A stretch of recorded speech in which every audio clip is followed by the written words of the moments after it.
As a small creator finding your way around YouTube, you are bombarded with tips, strategies, and facts. Don't post shorts. They're gonna hurt your channel. The trending section on YouTube is only for the elite. Tags are like the only way to get ranked, dude. Now, many of these people would claim these are truths, but they are in fact myths. And what we're going to try and do today is debunk 13 of the biggest offending YouTube myths. Before we do that though, let us know in the comments, what are some YouTube nonsense myths that you've often heard? By the way, keep watching until the end because we may have a couple of extra myths that we're going to debunk. So let's kick this off with myth number 1. Longer videos lead to better YouTube rankings. Dan, discuss. No, the truth is that a 1-minute video can be just as viral as a 20-minute video. The most important thing creators need to remember here is you get your point across regardless of how long you think your video should be. What video length doesn't take into account is session watch time. For example, a viewer could watch a video that's only 2 or 3 minutes long, be really satisfied by it, and end up binge watching a lot more content from that single creator. So instead of watching one 12-minute video, they're watching 10 2-minute videos. And now you can appreciate how valuable that can be to the YouTube recommendation engine. Honestly, the people who are telling you you need to make videos of a certain length are probably just thinking about videos that are longer can display more ads. However, if you are making longer videos for the sake of it, either to get over 8 minutes, to put adverts on your videos, or because you think making longer videos, getting more watch time leads to more positive metrics, that could actually impact the satisfaction the viewer gets from your content. Take an example such as Beluga. Like, he's ballooned in size, over 10 million subscribers, millions of views every single video. That's likely because viewers are binge watching multiple videos on his channel in one session. Myth number 2, you absolutely have to have text on your thumbnails. Well, this is where we get to the conversation, Dan, of it depends what kind of videos you're making. For example, when you talk about vlogs, storytelling, they don't really need text. An engaging visual image can be more than enough. The mission behind your thumbnail in most cases should be to convey some kind of story or emotion and draw in some kind of curiosity. One thing I like to tell new creators who are struggling is that your thumbnail could really be a visualization of your title. If you can keep people from having to read your title and just get the entire point of the video by looking at a simple thumbnail, you just won the click. However, let's think about educational and how-to content that tends to favor text on a thumbnail because it needs to instantly communicate a solution rather than creating mystery or intrigue. So in some cases, text can be really valuable, but Dan, what I think we'll both agree on is that there should be a text limit. Don't try and write sentences on your thumbnails. 2 or 3 words is a good standard. And while we're on the topic of text on thumbnails, Dan, apparently you have to have a beautiful face on your thumbnails as well. This, again, kind of depends. Oh, it always depends on YouTube. Yes, it's our favorite thing to tell people. For example, in the gaming space, a lot of times the games you're playing on your channel have very recognizable features, characters, points of interest. And in a lot of cases, it might be better to lead with those rather than just a picture of you. Save the space on your thumbnail to make the most familiar looking thing the centerpiece of that thumbnail. It is often about having something that's instantly recognizable to the viewer. So in some cases, if you're doing a news story about a popular sports star, say Shaq, or you're covering a YouTube creator, Graham Stephan, for example, you would want to have their face on the thumbnail. On top of this, if you are building your own brand and you're building a community where they become very familiar with you, then having your own face on the thumbnail might be ideal as well. On this channel, we actually use our faces quite a bit in thumbnails, and oftentimes it depends on the point we're trying to convey. If we feel like a face is going to bring out a lot of emotion in that thumbnail, you may see it appear. Sometimes we try thumbnails where we have a version of it for one video that has our face and a version that doesn't. Also, to try and create an associated mindset, you know, if you're fearful of something or surprised, there's a new YouTube feature and it looks awesome, we try and convey that perhaps in our thumbnail. But at the same time, we're going to use recognizable elements from YouTube, such as the real-time graph and the metrics panels, because we assume our viewers are going to associate with those YouTube elements. Earlier in the video, I joked around about how tags are the only way to get ranked on YouTube. This is actually myth number 4. The truth is, tags exist on YouTube.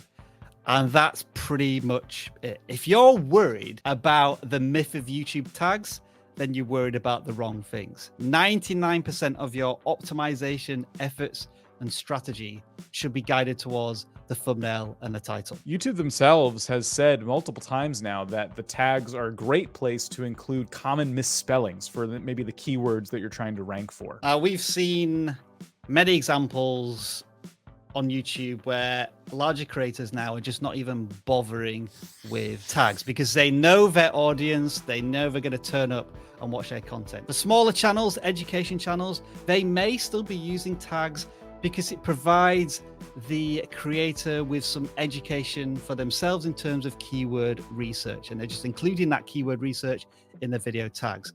But ultimately, you should be spending no more than 30 seconds inserting tags into your videos. You can do that with the vidIQ boost tool, either through the recommended tags, or you could search for a video on YouTube and simply copy the tags from that video and place them straight into your video. But what about when it comes to the videos themselves, Dan? Because apparently there is a myth floating around that a bad performing video will completely cripple your channel. That's something that a lot of people are actually very afraid of, but rest assured, again, YouTube coming to us with this information and saying, no, videos on YouTube are all treated individually. So having one video that completely flops does not necessarily mean your next video is going to be affected by that somehow. Now, when you started your YouTube channel and journey, you were effectively experimenting all of the time to see what works. And ultimately, you should always be experimenting with your content to become a better creator. But you get to the point where you have an established audience and you want to treat them with respect in terms of the content that you make. But that should always give you the license to experiment every once in a while. Absolutely, 100%.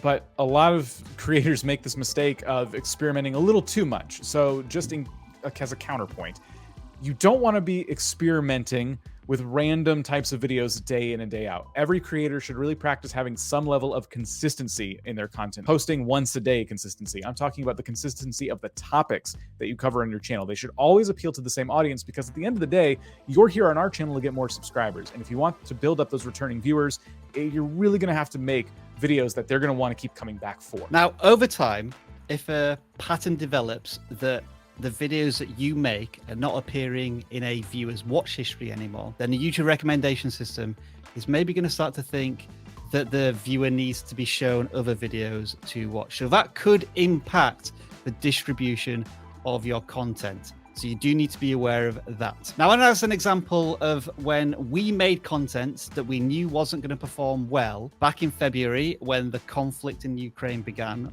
it was a very personal and important thing that we wanted to talk about on vidIQ. We knew it wasn't YouTube education. We published those videos. As you can see here, they didn't get that many views. But once we returned to our regular programming, so to speak, YouTube education, the audience very quickly came back. So these two videos didn't severely impact the whole performance of the channel. Myth number 6, you need expensive equipment like cameras and microphones and sweet gaming PCs if you ever want to rank on YouTube. So there is a certain element of truth to this in the fact that if you have higher quality footage, higher quality audio, that is going to be more of a satisfying viewing experience for the audience.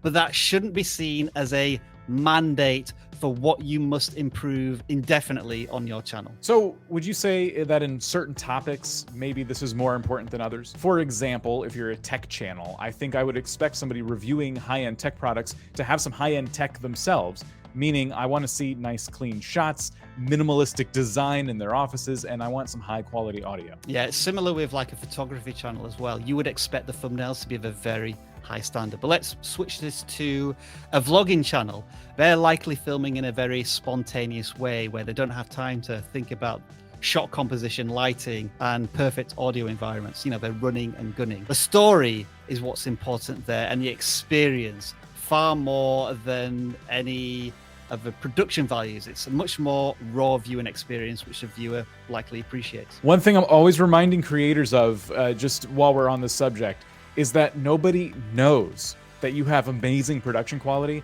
if you haven't yet won the click with a fantastic title and thumbnail. And the reason I bring up titles right now is because our next myth is actually that you have to clickbait people in order to get the click. Clickbait. Hey, what a filthy word that is in the YouTube universe.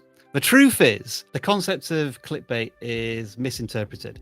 Your titles don't need to be clickbaity, but they do need to generate an element of curiosity. I look at clickbait as kind of two different sides, right? You have good clickbait and you have bad clickbait. Now, bad clickbait is when you straight up lie to the viewer. You have a title and a thumbnail that don't deliver on the perceived value of your video. Good clickbait is when maybe you push the envelope just a little bit and you tease something. People still watch the video, but at the end, it was good clickbait because they ended up getting that value from the video by the time they finished. And maybe if you did something that upset them a little bit at the start, you're completely forgiven because, again, you've delivered on that value. You also have to remember this about YouTube and being a creator. You have an artistic license in everything you do, be it the way you film, edit. That can extend to a certain extent to your title. And when we think about the types of titles, there are 7 different forms of curiosity that we've explored in the past. Challenging assumptions, being oddly specific, more on that later. But for now, Dan, the more subscribers, the better your videos rank on YouTube, right? Absolutely not. There was a time where YouTube displayed subscribers more prominently across the website, but they've since learned that it's far more valuable to better understand an individual viewer's interests and not necessarily trust whenever they hit the subscribe button. So these days, YouTube is much better at serving you content you want to watch, regardless of whether or not you've subscribed to any one channel. Now, with a little bit of insider knowledge here, the head of discovery at YouTube, who goes by the name of Todd, has actually said that there are certain algorithms in place to ensure that small channels do get a fair shot when they're competing against well-established channels with millions of subscribers. Another thing to consider is this: the YouTube recommendation system is not necessarily looking at subscribers. What I mean by that is, let's say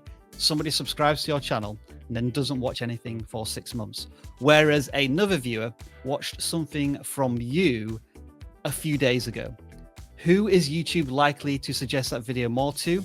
It's not the subscriber, it's the person who's directly engaged in your content right now. We see this all the time when we're auditing channels to get more views and subscribers.